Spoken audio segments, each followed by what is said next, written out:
Hello, today we will guide you through how to access Notebooklm. To begin, open any web browser on your computer or device. This can be whichever browser you normally use, as long as you have an internet connection and can access websites normally. Once your browser is open, go to the search bar or address bar at the top of the screen. Next, type in Notebooklm. You can either enter it as a search term or type the website name directly, depending on how you prefer to navigate. If you use search, a list of results will appear. Take a moment to look carefully through those results so you can make sure you are selecting the correct page. From the search results, click on the official Notebooklm site. This is important because choosing the official result helps ensure that you are going to the correct Google page and not a third-party website. If you are unsure, look for the result that clearly matches Notebooklm and appears to be the official source.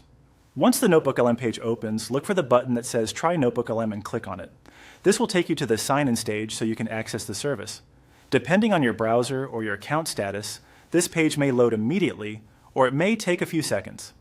If needed, just give it a moment to finish loading before moving on.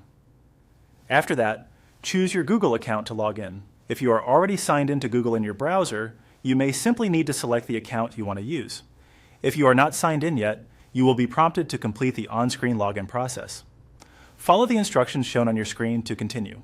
These prompts may vary slightly depending on your device, browser, or account settings, so just proceed through each screen as instructed.